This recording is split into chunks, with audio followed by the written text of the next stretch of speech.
Bonjour et bienvenue donc à ce nouveau webinaire. Ce webinaire est organisé par Alfeo avec la participation exceptionnelle d'un de nos clients, j'ai nommé l'INSP, donc l'Institut national du service public. Merci vivement donc, à nos invités hein, pour cette participation. Nous avons reçu énormément d'inscriptions, on est même sur un nouveau record en termes d'audience, donc voilà, le sujet du jour semble à distance vous avoir particulièrement interpellé, merci, c'est encourageant. On est très ravis hein, voilà, de pouvoir vous accueillir en ligne aujourd'hui.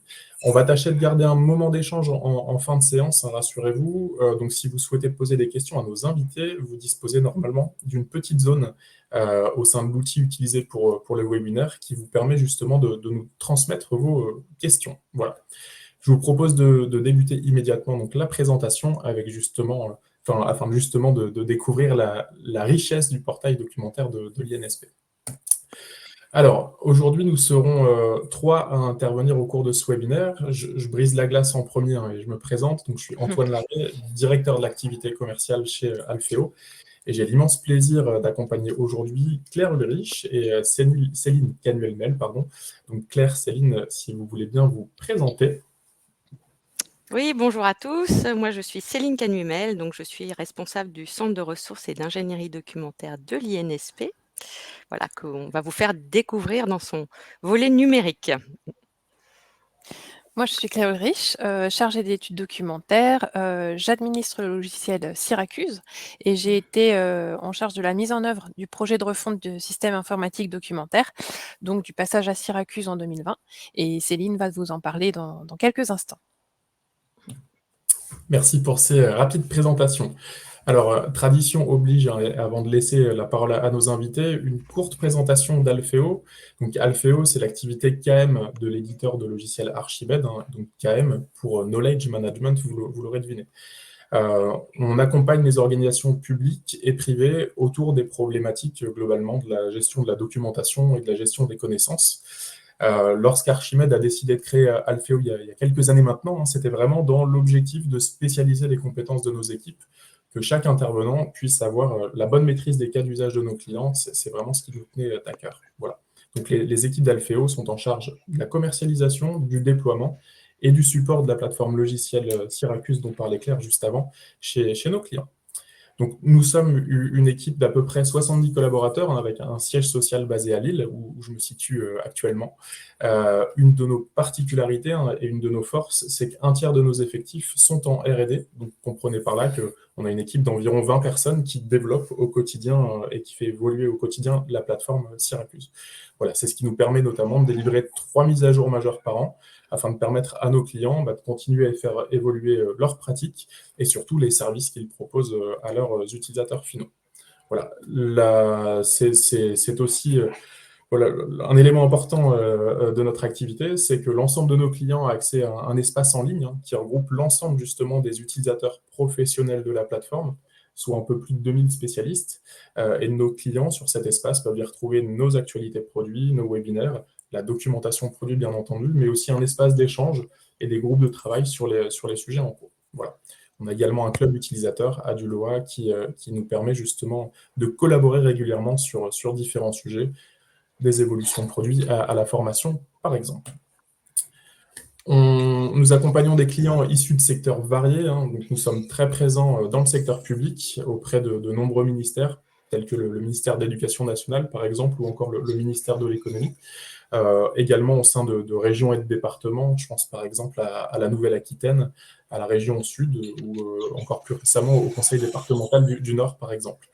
On a une forte présence également auprès de moyennes et grandes entreprises. Donc, si vous suivez justement nos actualités, vous avez par exemple dû voir passer récemment les témoignages de CNP Assurance et de l'UGAP qui nous ont accompagnés au salon Documation. Voilà, je peux citer bien entendu d'autres groupes tels que, vous le voyez sur l'écran, Total Energy, Infrabel, le CEREMA, ou encore de nombreux cabinets d'avocats. Voilà. Je termine avec le secteur de l'enseignement et de la recherche, hein, où nous accompagnons deux grandes écoles, justement telles que l'INSP aujourd'hui, mais également des écoles de management comme l'école de management de Lyon, ou encore des universités comme l'Université catholique de Lille, par exemple. Voilà. Ou encore des instituts de formation en santé. Chose promise, j'ai fait court, Enfin, ça, c'est moi qui le dis. Je passe maintenant la parole à Céline Canu-Emel, donc pour la présentation du centre de ressources. Merci beaucoup Antoine. Alors avant de me lancer dans la présentation du centre, peut-être juste rappeler ce qu'est l'Institut national du service public, puisqu'on le constate encore aujourd'hui. Si je n'avais pas besoin de présenter l'ENA, il se trouve que depuis le 1er janvier 2022, l'ENA donc a disparu au profit de l'INSP, l'Institut national du service public, mais qui reste sur les mêmes missions, voire des missions élargies, et qui est bien conforté dans son rôle d'opérateur national de référence pour la formation des cadres supérieurs de l'État, qu'il s'agisse de formation initiale ou de formation continue, et d'ailleurs de cycles de formation plus spécialisés français ou étrangers. Donc voilà, petit rappel sur le sigle INSP qui n'est pas forcément encore aussi évident pour tout le monde. Ceci dit, et c'était d'ailleurs un contexte particulier pour nous de gérer ce projet dans ce changement. Donc, au sein de cette INSP, le centre de ressources et d'ingénierie documentaire, que je pilote, qui se trouve sur 2 sites, est effectivement un objet documentaire un peu hybride, avec des fonctions assez classiques de bibliothèque, d'ailleurs plutôt de bibliothèque universitaire, hein, avec des aspects très, très réduits en termes de volume, mais des missions tout à fait proches, ça vous l'imaginez, puisqu'on accueille des publics en formation. Évidemment, un fonds qui est mixte, qui s'enrichit d'apports académiques classiques ou d'apports éditoriaux classiques, mais aussi de littérature grise. Et ça, on y reviendra, c'était un des aspects qu'on a souhaité mettre en avant dans ce portail documentaire. Alors, pourquoi ingénierie documentaire? Parce qu'effectivement, on a aussi une mission d'appui à la pédagogie. Au-delà hein, d'une structure de bibliothèque classique, on intervient y compris dans la conception de listes de référence en appui à des cycles de formation, voire même de dossiers pour lesquels on reçoit des commandes. Également, une mission qui dépasse peut-être ce qu'on attend d'une bibliothèque classique, une forte présence et mobilisation de la veille sous 2 aspects. Une veille thématique qui irrigue les enseignements et évidemment on attend hein, des cadres de la fonction publique qui vont sortir de l'INSP, qu'ils soient parfaitement à jour sur les derniers enjeux de réforme des politiques publiques et de l'action publique. Donc une veille plutôt thématique sur les enseignements, on aura l'occasion de les apercevoir au travers du portail.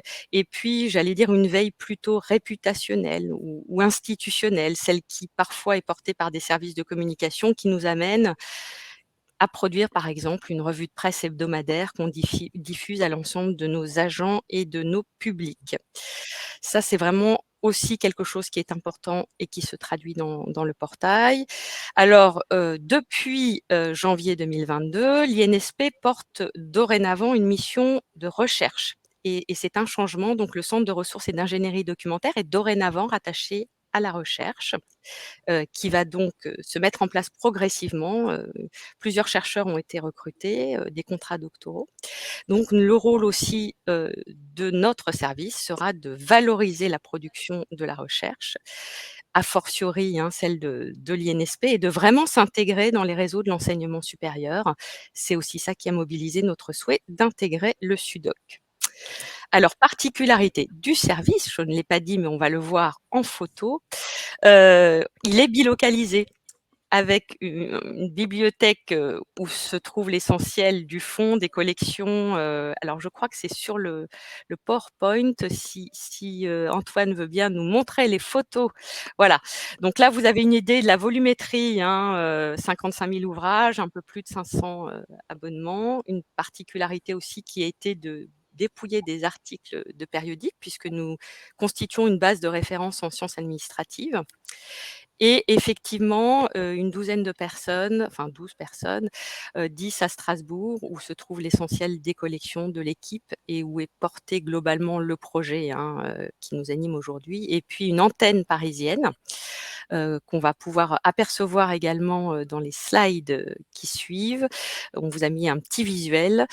Donc ça, c'est Paris qui a des locaux majestueux, une bibliothèque inscrite au monument historique qui n'est pas toujours fonctionnelle, mais qui est très belle et qui se situe à côté de avenue de l'Observatoire, à côté du Sénat, non loin du Sénat. Et puis donc à Strasbourg, on est aussi dans des locaux historiques. Claire et moi, ça ne se voit pas aujourd'hui, mais on est dans une ancienne commanderie.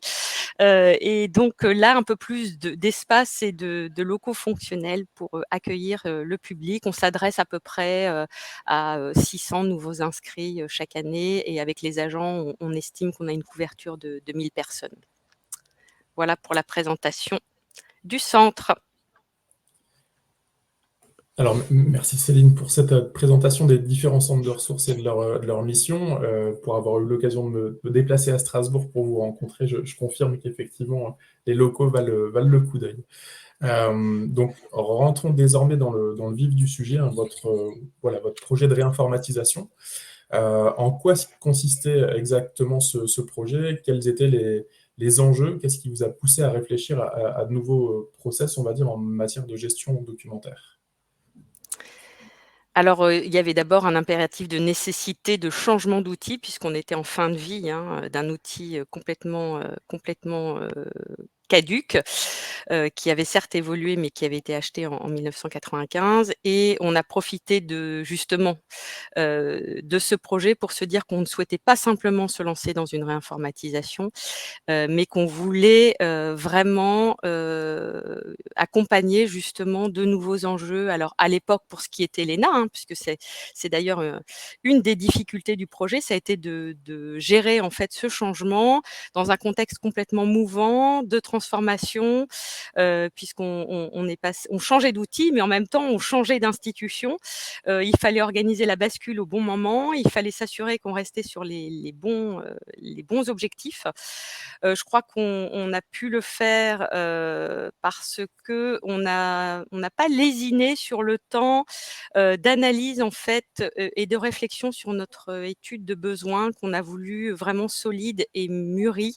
Et ça, j'ai été beaucoup soutenue à l'époque par la direction de l'établissement, qui voulait vraiment faire de ce projet un projet phare aussi à l'époque, pour accompagner la nouvelle structure qui allait arriver. Et donc on en a profité pour vraiment mûrir ce qu'allait être notre ADN. On voulait vraiment être certain de ce qu'on voulait faire, montrer et offrir. Alors on a cette chance d'avoir un public qu'on dit captif. Alors j'aime pas trop ce mot, mais dans les faits, ça veut dire qu'on le connaît bien, qu'on peut le sonder, qu'on peut le solliciter, qu'on le voit régulièrement et qu'on a des retours sur les questions, donc on sait à peu près à quels besoins il faut répondre. Et donc on souhaitait vraiment que la doc soit au service de la transformation de l'établissement. Donc ça voulait dire intégrer par exemple le projet du SUDOC pour s'intégrer dans l'enseignement supérieur et de la recherche, et que ça se traduise très concrètement. Donc on avait plusieurs, j'allais dire, objectifs principaux. Le premier, c'était celui de l'ouverture et de la visibilité. D'ailleurs, la visibilité étant le pendant de l'ouverture. Là, on a eu un choix qui était d'opérer une transformation complète de notre philosophie précédente, qui était un environnement fermé, restreint aux seuls usagers en cours de formation. Et là, l'idée, c'était on ouvre le portail, on montre ce qu'est un fonds documentaire spécialisé. Et tout ce qui n'a pas besoin d'être caché parce qu'il est confidentiel ou parce qu'il faut être identifié pour accéder à des ressources sur abonnement. Tout le reste, on est parti du principe qu'on le rendait visible, et c'était aussi ça allait dans le sens aussi de l'ouverture des données, hein, souhaitée plus largement dans l'administration.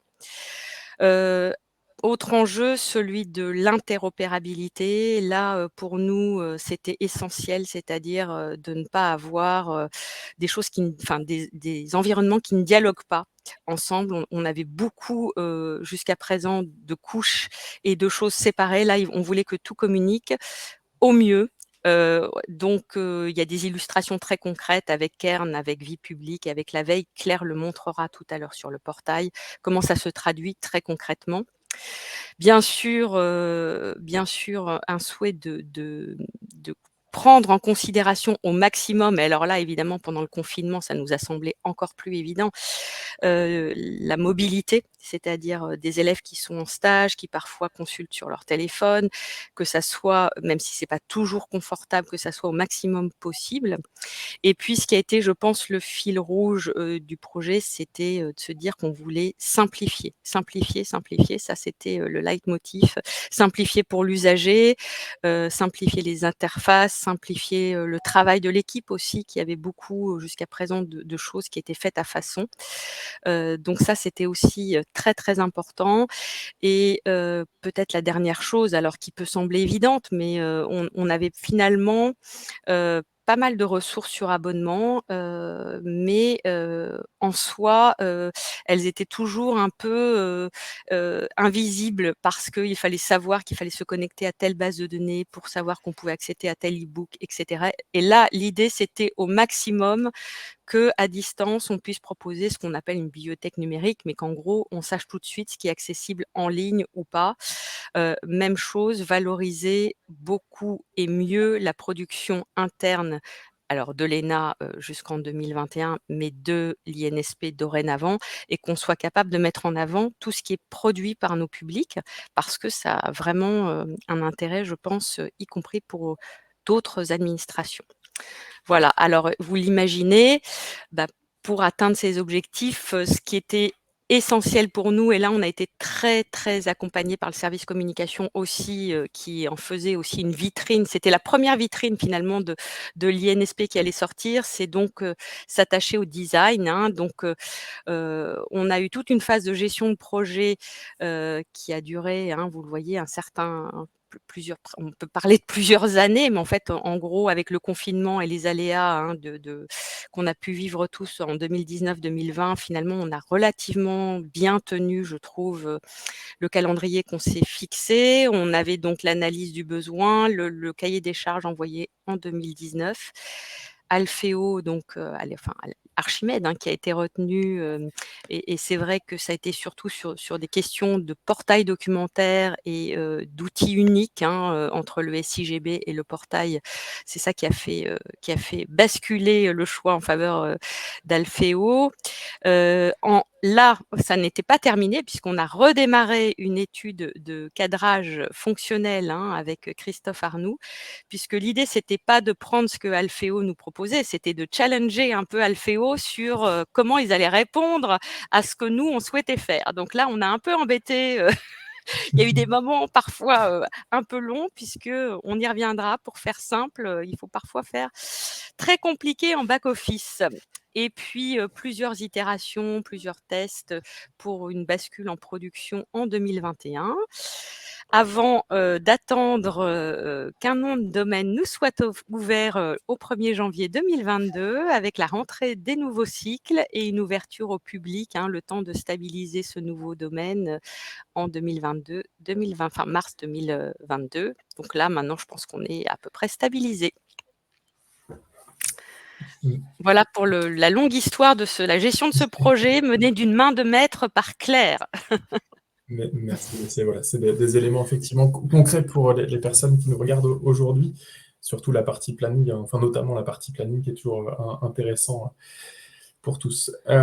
Vous avez, Céline, longuement parlé de la partie design, donc voilà, ça a été un élément important tout au long du projet.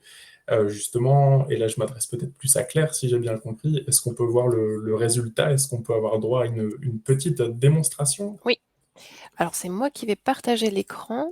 Alors, c'est Alors c'est parti. vrai que le design, on l'avait intégré dès le cahier des charges, hein, puisqu'on souhaitait, travailler en mode UX et qu'on puisse justement au maximum prendre le temps de la remontée.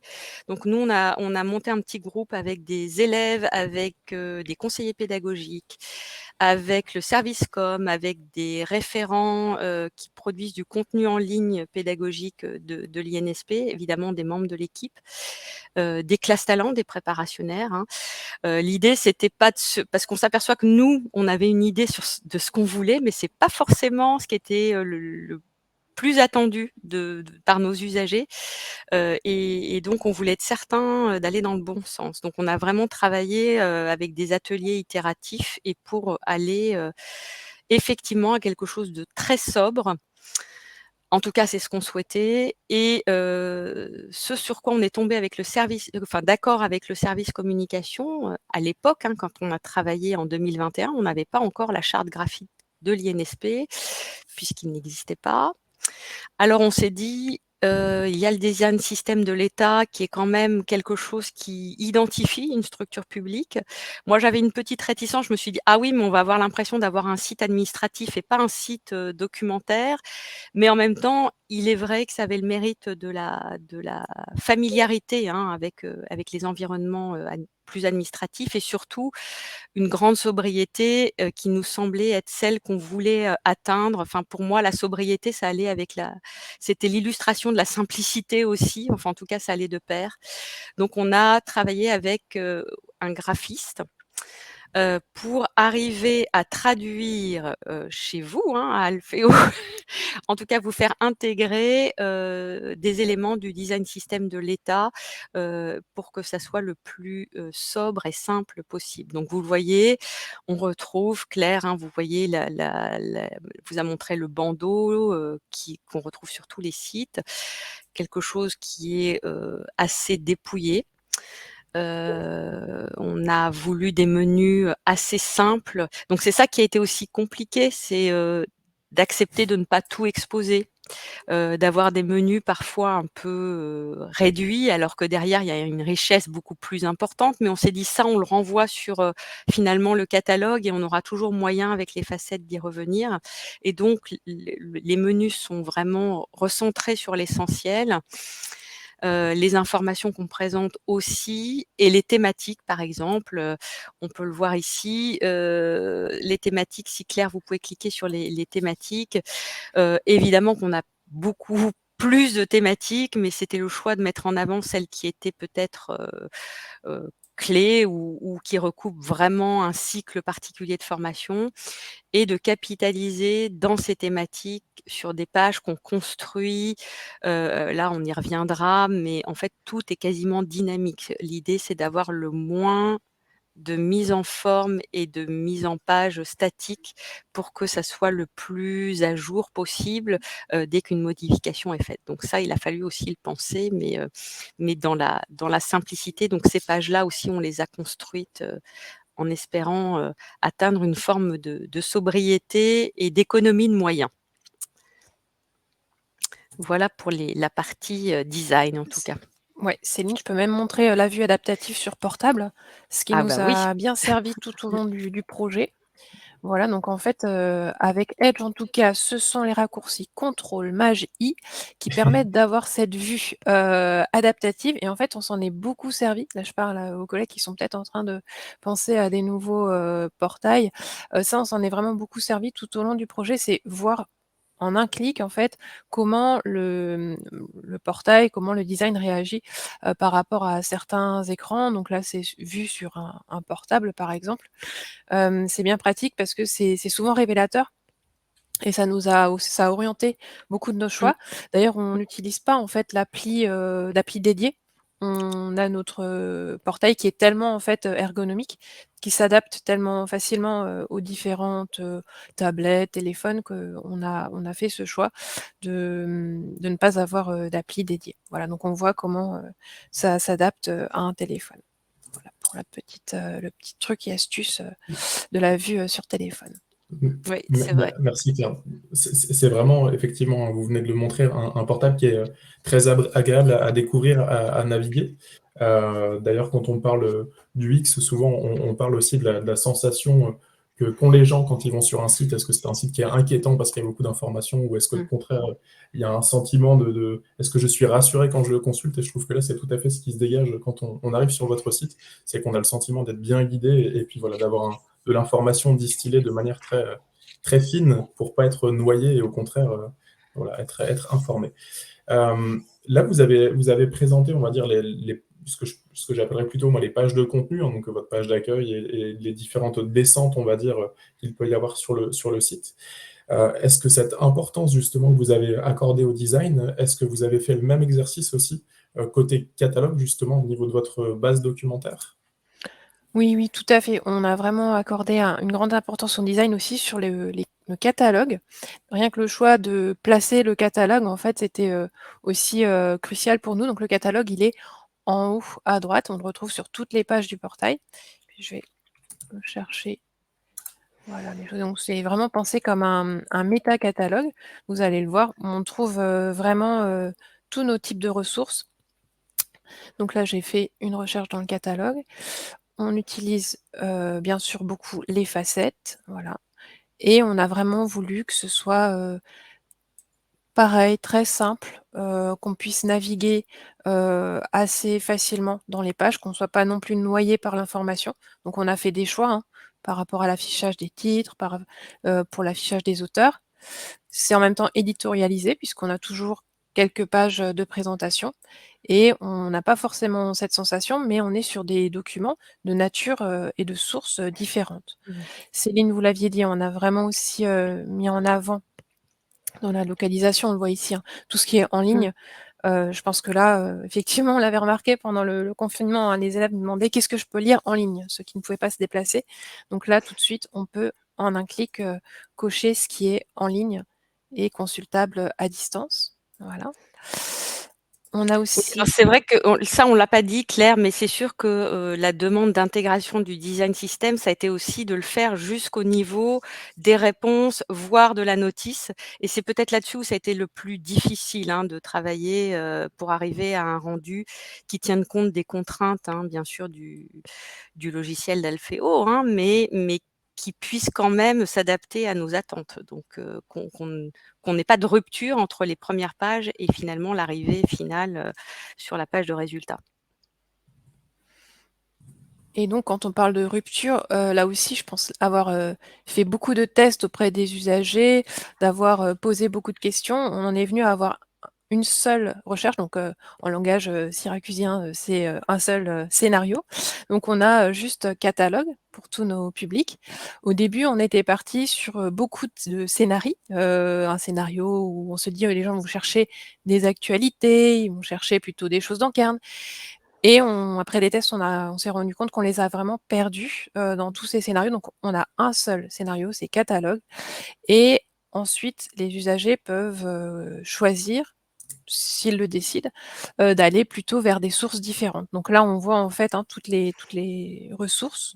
Donc on a autant des ressources kern qui nous arrivent de façon automatique, on va le voir un petit peu plus dans quelques instants, des ressources du centre de documentation, les flux de vie publique et les flux de veille Scoopit. Céline, vous le disiez, on a beaucoup de l'activité de veille est très importante pour nous et on utilise Scoopit et il est totalement, intégré et c'est, tout à fait, transparent, c'est intégré dans Syracuse. Voilà, donc ça, c'est des flux Scoopit, donc de l'actualité qui remonte au portail. Ce Alors qui a effectivement, avec aussi, Claire, peut-être un effet bénéfique aussi, c'est qu'on fait moins de newsletters parce que, du coup, les veilles sont capitalisées dans le portail. Donc il y a un effet aussi, de sobriété en termes d'envoi, de newsletters sur la veille. tout à fait, là, on voit aussi tous les types de documents, hein. Là, j'ai fait une recherche avec le mot-clé urbanisme. J'ai un livre en ligne, un e-book, un livre, un article de Kern, une actualité. Voilà, ça donne en un coup d'œil, un aperçu des différents documents. Donc articles, livres, études et rapports. Céline, vous le disiez, hein, pour nous, c'était très important de mettre en avant la littérature grise. Tous les rapports de vie publique, du site vie publique arrivent automatiquement par flux RSS dans notre catalogue. Les travaux des élèves, là aussi, hein, on a mis en avant ces travaux. Là, c'est encore un travail ENA, INSP. Les veilles Scoopit des revues. Là aussi, tous les travaux des élèves ne sont pas forcément visibles au portail. Syracuse gère en fait les contrats. Donc ce qu'on appelle des contrats, il y a certaines informations qui sont visibles ou non par les publics. Donc ça, c'est très bien géré, par Syracuse.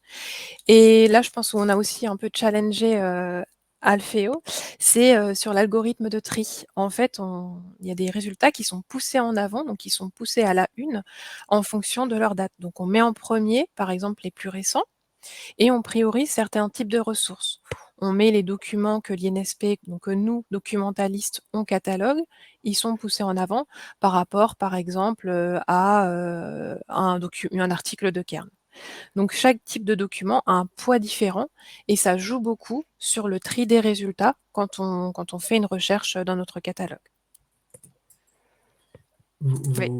Il me semble, Claire, que vous vouliez montrer un exemple de rapprochement physique-numérique sur un ouvrage.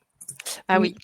Ça, on y tenait beaucoup puisqu'en fait, effectivement, autant on voulait mettre en avant ce qui était numérique, mais on voulait justement que nos élèves puissent alors là, typiquement, on a ce livre, sur la négociation qui est un manuel utilisé à un moment, très, très court dans la formation. Donc on avait acheté plusieurs exemplaires, mais tout le monde, n'était pas satisfait. Il y avait toujours ceux qui se servaient en premier et puis on voulait pas non plus acheter autant d'exemplaires que d'élèves.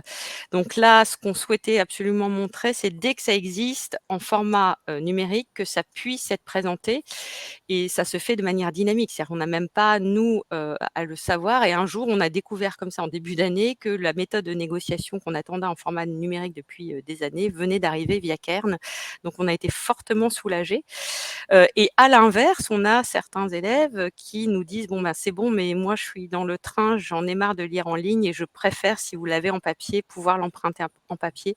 Donc on peut faire vraiment, hem, ce choix, de support en fait, en connaissance de cause puisqu'à chaque fois, dès qu'il y a un recoupement, les 2 supports sont présentés. Donc ça, c'est valable pour les supports Kern, mais c'est valable pour tous nos livres, quelles que soient les sources, par exemple avec Vie publique, on a la même chose sur les rapports publics.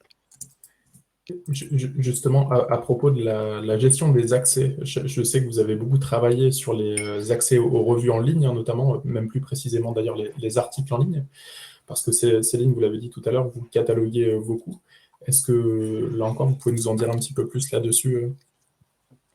Mais oui, je vais pouvoir vous montrer. Là, je suis sur une notice d'une revue, donc la revue de l'Union européenne. Et en un coup d'œil, je peux voir la disponibilité en ligne. Donc, j'ai des accès qui sont ajoutés à cette notice de revue en ligne. Et la spécificité, c'est qu'en fait, ces accès sont fournis par Mirabel. Alors, je vais vous montrer. Voilà Mirabel. Donc Mirabel, c'est en fait un réseau qui a été créé en 2009 par des professionnels, de la documentation. On retrouve notamment le réseau Sciences Po. Et Mirabel a pour vocation de valoriser les contenus de périodiques scientifiques accessibles en ligne. C'est un réseau d'institutions, partenaires, bien sûr on en fait partie, hein, qui assure, la veille collaborative et le traitement des données sur les revues. Ça regroupe, actuellement plus de 100 institutions et donc ça facilite l'accès aux revues par la mise à disposition d'une base de connaissances publiques. Là, il y a à peu près 12 000 publications périodiques, donc 12 000 revues, sur ce site. Donc, là, par exemple, je suis du côté Mirabel sur la notice de la revue de l'Union et les accès. Ces accès, ils arrivent par une API qui est, ouverte, gratuite, fournie par Mirabel. Donc ils arrivent sur Syracuse et ils enrichissent la revue. Donc ça, cet enrichissement, on l'a payé lors d'un co-développement avec Syracuse et c'est, possible que tout client active gratuitement cet enrichissement. Donc ça, c'est vraiment possible pour tous les clients. Donc là, ça remplace vraiment le résolveur de liens et ça va plus loin parce que ça peut enrichir aussi nos articles. Céline, vous l'avez dit, hein, on cataloguait beaucoup. Là, on a catalogue de moins en moins grâce à l'automatisation de Kern notamment. On cataloguait beaucoup d'articles. Là, par exemple, c'est un article de la même revue et c'est aussi enrichi par Mirabel. Voilà. Donc cet enrichissement permet ça. Donc on a vraiment travaillé sur les accès pour que ce soit simple, clair, très lisible, toujours placé de la même manière. Et je vous l'ai dit, on catalogue finalement de moins en moins de revues, ou d'articles plutôt, hop, parce qu'on a, le moissonnage de Kern. Voilà, Kern est moissonné et chaque jour on a, les nouveautés de Kern, nouveautés, d'articles, mais aussi nouveautés, d'e-book. Donc c'est ce travail-là, qui a été fait pour, voilà, favoriser l'automatisation et je pense que, c'était vraiment essentiel en début de projet et ça se traduit, très concrètement ici. D'ailleurs, je me Alors, permets, oui, sur Antoine, l'intégration. Allez-y, allez-y. oui, on peut peut-être juste préciser que nous, dans le projet, initialement, on avait ouvert la possibilité, on n'avait pas arbitré, mais on s'était dit, cette réinformatisation et ce changement d'environnement, est-ce que c'est pas l'occasion de prendre un outil de découverte, d'explorer en fait la piste de l'outil de découverte? Alors, Claire a énormément travaillé sur une étude, mais très concrète, hein, avec les différents prestataires. Enfin, il n'y en a pas 50 000 d'ailleurs, des prestataires qui proposent des solutions d'outils de découverte. Et il s'est avéré que c'était à la fois surdimensionné et pas du tout pertinent par rapport à la nature de notre fonds. En tout cas, les résultats concrètement n'étaient pas à la hauteur de l'abonnement qu'on aurait dû payer. Et surtout, comme je vous le disais, on a précisé notre ADN un peu au gré, hein, de ce projet, et on s'est dit, nous, ce qu'on veut, c'est que les documents qui sont dans notre base, ils soient vraiment spécialisés sur notre domaine, et pas se retrouver à faire du moissonnage finalement de données dans tous les sens, mais qui ne soient pas propres aux sciences administratives. Parce qu'il faut dire que nos publics, là j'ai évoqué la direction de la recherche, certes on a maintenant quelques chercheurs, mais nos publics globalement ce sont maintenant plutôt des cycles courts, voire très courts, des publics qui sont en formation continue ou des hauts fonctionnaires étrangers qui viennent sur une période courte, et il n'est pas question qu'ils aient à devoir se former à utiliser un outil. Il faut vraiment qu'ils aillent à l'essentiel et que l'information présente soit vraiment déjà très opérationnel pour eux, sans qu'il y ait tout ce temps de défrichage. Ils ne sont pas là pour, eux, conduire des travaux de recherche. Et il est vrai que Mirabel et cette API et ce développement qu'on a payé, certes, nous permettait finalement, économiquement, de retomber sur nos pieds, beaucoup plus, enfin, c'était beaucoup plus avantageux que de payer un abonnement, à un outil de découverte avec, la suite, résolveur de liens et autres. D'ailleurs, je me permets, on le voit dans l'intégration, mais même sur cette intégration de Mirabel, on voit que l'aspect UX et l'aspect utilisateur final a été très importante, parce que si je prends ce qui est affiché sur le site Mirabel, où je retrouve tous les liens possibles, on voit que vous avez fait ce travail de dire non, je ne vais proposer à l'utilisateur que les liens les plus pertinents, sous-entendu globalement le texte intégral s'il est disponible, ou les Mmh. sommaires, mais pas proposer voilà, beaucoup de liens pour vraiment rendre toujours cette information très, très lisible en fait. Bah, surtout que l'accès, il est contextualisé. C'est-à-dire que si je suis authentifiée, en fait, on a fait en sorte que, pour nos publics, si je suis authentifiée et que l'INSP a l'abonnement, évidemment, c'est l'accès, sur abonnement qui est proposé. Donc mais on s'est dit que c'était intéressant pour, tous qu'on mette cet accès en libre accès, justement en libre accès, même s'il n'y a pas d'abonnement, pour que chacun puisse savoir où est le texte intégral et sache si sa bibliothèque ou sa structure, peut le proposer. Tout à fait. Céline, vous avez montré tout à l'heure les pages thématiques, donc qui sont indispensables hein, pour les élèves et les étudiants. Elles sont réalisées à partir de sélections et de bibliographies, si je ne dis pas de bêtises. Est-ce que c'est possible d'en savoir plus justement sur à l'INSP, la production de ces bibliographies Oui, bah, je vais justement retourner sur la page, gestion des risques, hein, que vous aviez, montrée tout à l'heure, Céline. Donc voilà notre page thématique. Donc voilà, les thématiques suivent vraiment les enseignements, aux élèves. Donc là, il y a toujours eu la tradition de proposer en fait des bibliographies, ou des documents, qui permettent en un coup d'œil, hein, de voir en fait les documents qui reflètent une sélection. Là, je suis sur la bibliographie gestion des risques, voilà. Donc en PDF, ça peut tout à fait accompagner des tables, parce qu'il y a aussi beaucoup de tables thématiques qui sont faites en vrai, hein, dans la bibliothèque. Et ce type de bibliographie prenait beaucoup de temps à être réalisé. Alors on a vraiment beaucoup travaillé dessus, pour que ce soit là aussi, hein, toujours le plus simple possible pour nous. Donc on utilise nos sélections. Donc là, par exemple, ce que vous voyez, les lectures clés, c'est une sélection d'ouvrages. Sélection qui permet donc de capitaliser. Là aussi, l'idée, c'était de capitaliser, de ne pas tout refaire chaque année, et s'il y a une nouvelle édition, par duplication d'une notice, que ça charge automatiquement le fait qu'elle soit dans une sélection. Et ça, on a réussi à le mettre en place. Très concrètement, on a beaucoup travaillé sur ce type de réalisation de bibliographie. On a d'abord essayé avec du publipostage. Ça se révélait plutôt instable. Donc on a changé un peu notre manière de faire, je vais le montrer. Donc là, je fais une recherche au catalogue. Je vais vous montrer aussi, hein, ça c'est le côté pro, hein. Moi, je me suis connectée en tant que documentaliste, donc ça, vous ne le verrez pas en tant qu'extérieur. Donc nous, en tant que documentaliste, ce qui est important pour nous, c'est de savoir très rapidement où sont les documents dans certaines thématiques phares. Donc voilà, on a classé des documents dans des thématiques et plus encore, plus finement, on les a classés dans des sélections. On peut donc très facilement jouer, faire apparaître au portail. Donc là, je vais vous faire apparaître la sélection gestion des risques, généralité. Voilà, donc cette sélection arrive ici. Et donc elle peut être capturée, donc en langage syracusien. Donc on peut l'utiliser dans une sélection au portail, mais je peux aussi décider de l'exporter dans une bibliographie Word. Nous, c'était vraiment notre idée, c'était faire plus simplement nos bibliographies. Donc là, je vais d'abord trier ces résultats. Allez, je vais trier la date la plus récente au début. Voilà. Et là, je vais capturer la recherche, mais je vais surtout copier le code HTML.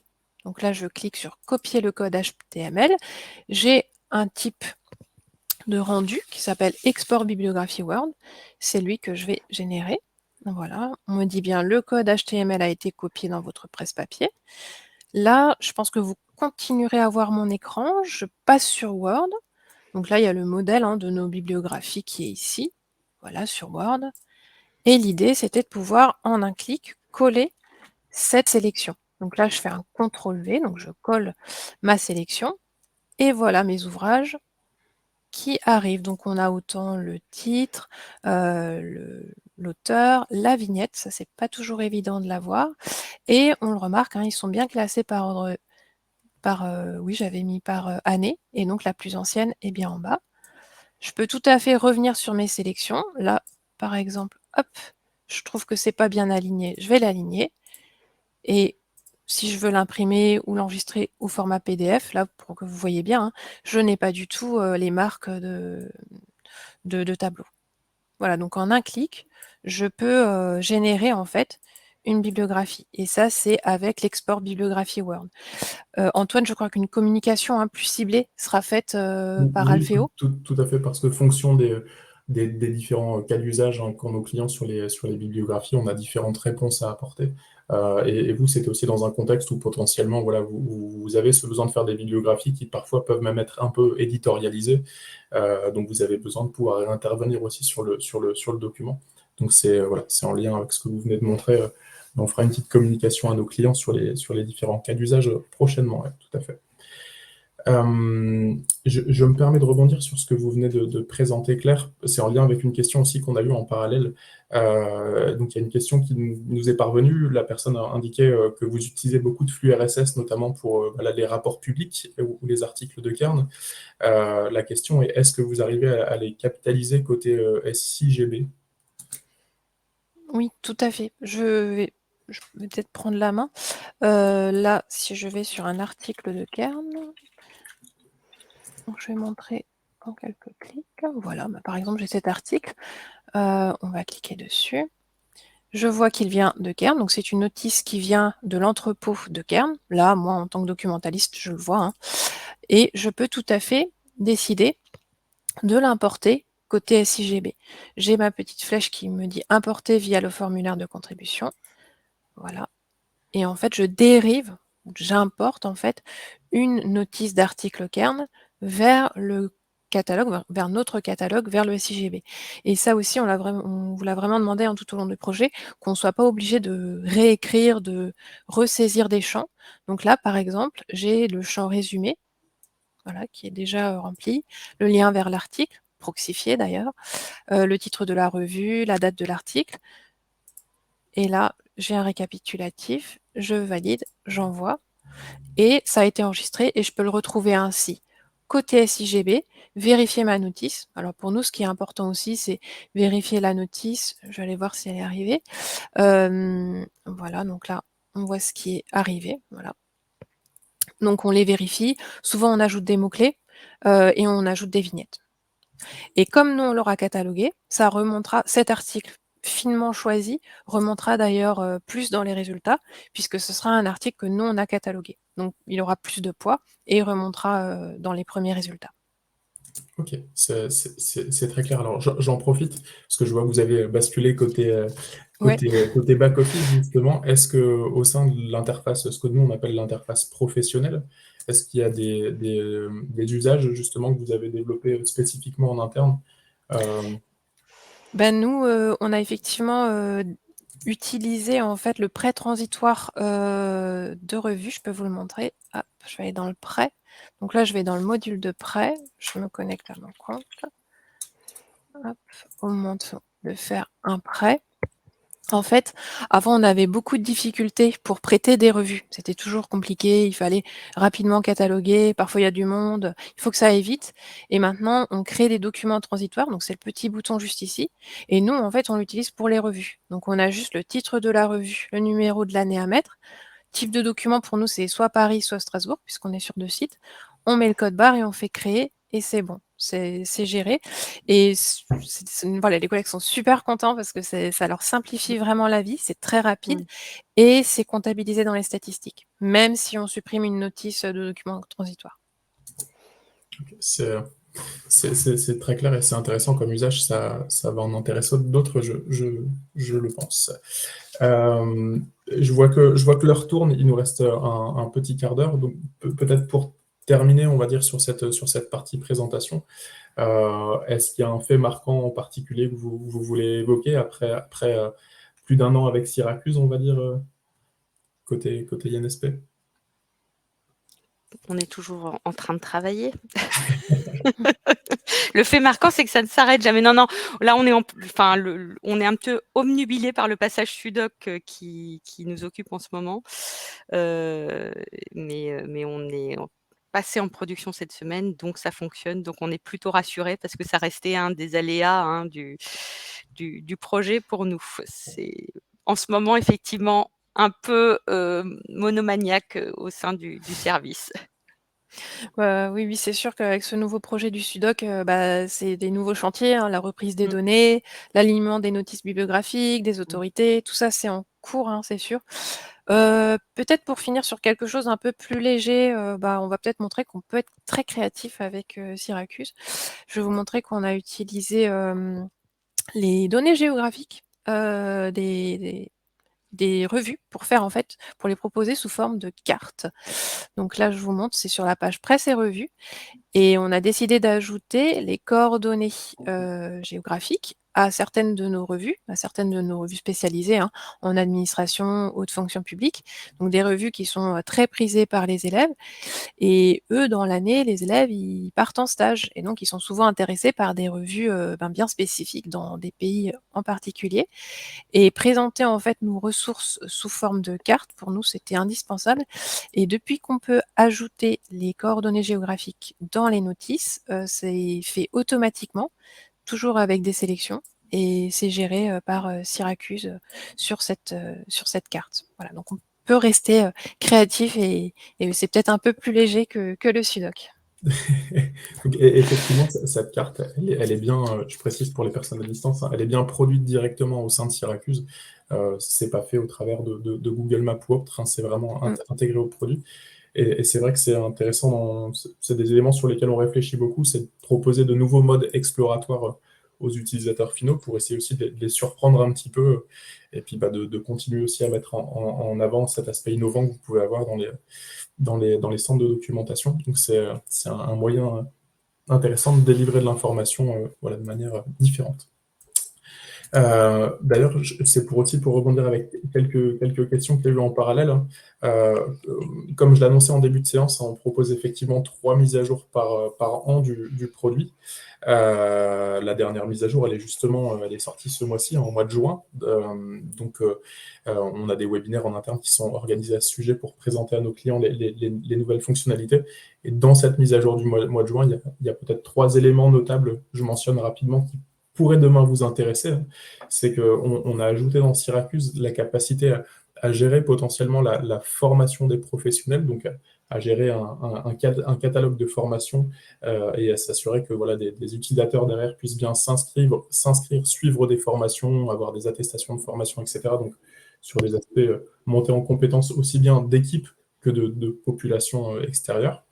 On a également, pour répondre à une deuxième question, un module de veille collaboratif qui va également être délivré et qui permet, sur du flux RSS, là on a vu votre exemple avec vie publique, où vous, de facto, vous vous dites on veut tous les rapports, on veut tout intégrer dans la base, mais ce module va également permettre de faire de la sélection unitaire, de disposer de tableaux de bord pour suivre tous les flux surveillés, et puis là encore, en un clic, pouvoir capitaliser et enrichir l'actualité qui arrive. Donc, c'est des sujets sur lesquels on sera amené avec l'INSP à parler demain.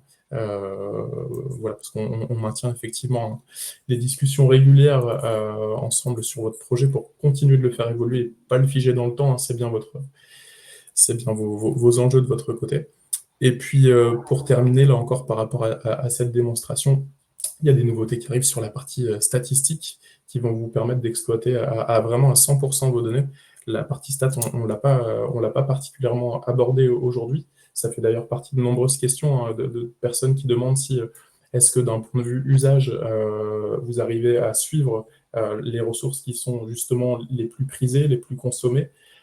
Est-ce que vous adaptez potentiellement votre portail par rapport à ces statistiques? Donc, sous-entendu, est-ce que vous, par rapport à ce qui est consommé, est-ce que vous adaptez peut-être la mise en page ou les parcours utilisateurs?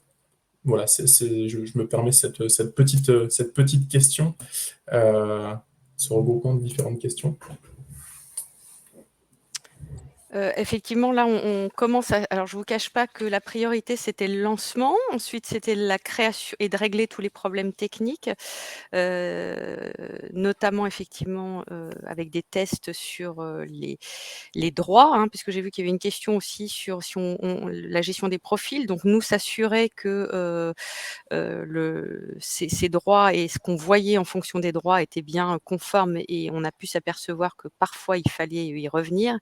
Donc, on a commencé par ça. Maintenant, on est effectivement en train de mettre en place des statistiques, mais il a fallu faire aussi là un petit développement, puisque nous, on a dû s'interfacer, entre autres subtilités et difficultés techniques dans la gestion de ce projet. On est passé de d'annuaire, de compte AD usager à des comptes AD Azure, ce qui était complètement nouveau, et du côté Alfeo, mais aussi du côté des reverse proxy, mais aussi chez nous, hein, très très peu de connaissances. Et donc, l'idée, c'était que nous, les usagers, soient créés automatiquement, mais aussi que nous puissions avoir nos stats d'usage par profil usager sans avoir, que ça soit dynamiquement récupéré, l'origine en fait de l'usager. Donc là, on est en train d'affiner cela, et effectivement, on n'est pas encore allé très très loin sur les cas d'usage, hein. Ça sera une fois que le sudoc sera absorbé et que nous aurons un tout petit peu de temps pour prendre du recul. Oui, et puis du recul, ouais, surtout, c'est ça, parce qu'on ne peut pas trop comparer, voilà. Voilà, parce qu'aujourd'hui, on démarre, hein, donc il nous faut aussi avoir un peu de recul sur les données. Par contre, ce qu'on a pu constater, et ça nous encourage à continuer, c'est que dans les types de documents, c'est quasiment les bibliographies qui sont les plus consultées. Donc ça répond vraiment... moi, si j'avais pu me poser quelques questions pendant un moment en me disant est-ce que le portail ne va pas changer la donne, en l'occurrence, il y a encore apparemment cette demande et ce besoin. Donc voilà, on en est plus à ce niveau-là de l'analyse, mais pas encore sur l'exploitation très fine, ne serait-ce que pour avoir aussi un peu de recul. Et puis, comme on le disait, qu'on puisse avoir ce recul sur plusieurs promotions, parce que la scolarité se transforme, les parcours se transforment, les thèmes étudiés aussi évoluent, donc et on rentre dans la direction de la recherche qui met en place de nouveaux axes aussi de recherche. Donc, il faut aussi qu'on réponde et qu'on voit si ces thèmes, qu'on construise de l'information sur ces thèmes, et qu'ensuite, on ait un recul sur ces thèmes.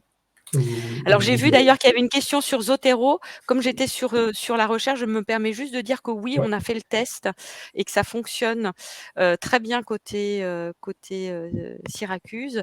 Par contre, nous, le problème qu'on a ensuite, c'est qu'on est bloqué au niveau RTF pour des questions on n'a pas l'autorisation en fait d'utiliser le RTF, et donc quand il faut avoir un niveau avancé en fait de maintenance, de travail sur des listes. Pour un chercheur, c'est plus là où on a un petit problème. Okay. Et du coup, j'ai vu aussi une question passer sur les ISBN. C'est un choix qu'on a fait de se dire que l'ISBN, il n'était pas nécessaire au niveau de l'affichage simplifié, c'est-à-dire la première liste de résultats. Par contre, on l'a bien affiché au niveau de la liste détaillée, enfin de la notice détaillée. Tout à fait. D'ailleurs, la question était aussi en lien avec Zotero. La personne demandait, est-ce que du fait qu'on n'affiche pas l'ISBN, est-ce que ça reste compatible Zotero? Oui, hein, parce que les références sont exposées au travers d'un protocole qui s'appelle COINS, voilà, pour les plus aguerris, qui permet à Zotero de détecter les références sans souci. Il y a une petite question qui fait écho à ce que vous aviez dit tout à l'heure. Il y a quelqu'un qui demande si est-ce que c'est pas compliqué d'alimenter ensuite et de continuer d'alimenter un portail comme l'INSP, grosso modo sans tout casser. Est-ce qu'il faut des compétences techniques de webmaster? Et voilà, est-ce que vous êtes globalement autonome sur la gestion de vos contenus, de vos menus, des contenus proposés? Claire, on peut peut-être dire, enfin, il faut quand même quelqu'un de solide pour piloter, hein. Je pense que Claire, voilà, a des compétences on ne peut plus pousser et que vous avez vu des choses assez simples, mais derrière, il a quand même fallu faire du paramétrage assez lourd en lien avec Alfeo, hein, mais du paramétrage assez lourd. Par contre, l'idée qu'on avait, c'était que tous les collègues qui produisent du contenu, parce qu'on est tous spécialisés thématiquement, soient autonomes quand ils font des mises à jour ou quand ils veulent créer une page ou quand ils font une bibliographie ou qu'ils veulent mettre une actualité surtout. Et Voilà. globalement, ça, je crois qu'on peut être assez satisfait parce qu'il a fallu aussi gérer l'accompagnement de l'équipe sur cet aspect-là. Et j'ai l'impression qu'ils s'en sortent plutôt bien. Le choix qu'on a fait, par exemple, c'est que les actus soient traités comme des types de documents. Et donc, ça se met en ligne. Vraiment, il n'y a même pas besoin de savoir. Même moi, je peux le faire. Donc, mettre en ligne une actu, alors que je ne fais plus grand-chose aujourd'hui sur le portail. Mais c'est simplement, effectivement, c'est mettre en ligne un document. Enfin, c'est créer un petit document Oui, une notice, actualité. quoi. C'est une Oui, c'est un notice type de actualité. notice. Ouais, c'est ça. Voilà. Et donc, Là, je ça suis a ce sur notre type de côté. notice actualité et vous voyez que c'est comme une notice de livre. Donc, les collègues peuvent ajouter, créer une notice et elle se met, hop, automatiquement ici à Là, jour dans les actualités. on voit Je vais plus mettre l'écran, ouais, ça y est. voilà, le partage. Voilà, ces actualités, là, c'est vraiment une notice. Donc, si demain, on se dit: «Ah mince, on a une fermeture exceptionnelle, il faut qu'on l'annonce», je peux demander à n'importe qui dans l'équipe de mettre l'info. Il suffit qu'il retrouve, une précédente info, il la duplique, il change la date et c'est comme créer une notice, de Qui document. se met ensuite, ouais, c'est ça. Et donc, on a automatisé aussi la durée de mise en ligne. En fait, il y a toujours la dernière. Enfin, ça, c'est des petits algorithmes qu'on a traités en back office. Et on va terminer sur une question un petit peu plus technique, si vous voulez bien. Donc, on me demande, je serais intéressé de connaître le choix d'un établissement tel que l'INSP sur le mode d'hébergement. Est-ce que vous hébergez les données chez vous ou dans le cloud? Qu'est-ce qui a motivé votre choix? Alors là, c'était prescriptif, et c'était dans notre cahier des charges. C'était un souhait du département, enfin du service informatique interne qui est effectivement, un peu sous-doté, hein, et qui cherchait aussi, au maximum à passer en mode SaaS pour des applications, qui ne sont pas jugées ultra sensibles, comme celles d'un portail documentaire. Donc là, c'était vraiment leur recommandation et c'était un des critères en tout cas du choix du prestataire, hébergement en mode SaaS. Heu, Contrainte par contre, qui a été clairement surveillée, c'est qu'il fallait que cet hébergement soit, si possible en France. On pouvait étudier un hébergement, dans l'espace européen, hein, mais de manière privilégiée et ça, c'est une contrainte qu'on essaye de respecter comme tous les sites publics, hein, un hébergement sur le je crois que c'est le cas, hein, Antoine, Tout à rassurez-moi, vous fait, n'avez je pas confirme. fait Non, non, fuir vos je confirme. Avec des sauvegardes sur un autre site, mais en France aussi, tout va bien. Tout va bien. Voilà. Et donc c'est plutôt rassurant parce que quand l'IP change comme aujourd'hui et qu'on n'est pas prévenu, on est bien content que ça soit hébergé, chez vous pour qu'on puisse faire la démonstration. C'est l'IP de vos réseaux internes, oui, tout à fait. On a une Oui, c'est petite ça, frayeur nos IP avant le début viennent du de changer. webinaire. Voilà, petite frayeur du matin. Ça donne un peu plus de piquant quand on fait une présentation. Voilà. Non, mais c'est vrai que c'est aussi un élément qui était dans le projet, hein. Le projet, il comprenait aussi cet aspect, externalisation, mode SaaS et puis que ça soit sécurisé en termes d'information, même si, toutes les infos ne sont pas ultra sensible néanmoins. Tout à fait. Je vois qu'on est arrivé à l'échéance de l'heure que l'on avait réservée. Donc, je tenais à adresser vraiment un grand merci à Céline et Claire pour votre intervention aujourd'hui. J'ai vraiment été ravi de pouvoir vous accompagner sur cette présentation. C'est toujours un plaisir de collaborer, d'échanger avec les équipes de l'INSP. Hein. Ça ne change pas. On n'a pas pu répondre à toutes les questions, mais on va prendre le temps de répondre à chacun en direct, ne vous inquiétez pas.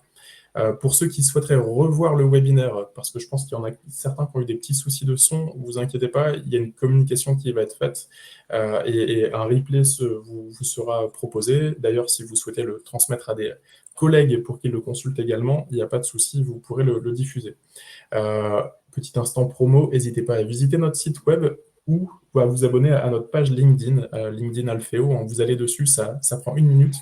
Vous vous y abonnez et vous allez pouvoir comme ça suivre toutes nos communications. C'est un bon canal voilà, pour se tenir informé. Donc vraiment, je vous incite à aller sur LinkedIn, abonnez-vous à notre page, s'il vous plaît. Et enfin, pour terminer, il y a un petit encart de sondage qui doit apparaître sur vos écrans. N'hésitez pas à répondre également. Voilà, je vous remercie vraiment tous chaleureusement pour votre participation, pour votre écoute. Et puis, je vous souhaite à tous une très belle journée et je vous dis à bientôt pour un prochain webinaire. Merci Céline, merci Claire. Merci à vous. Voilà, bonne Au journée. revoir. Bonne journée. Au revoir.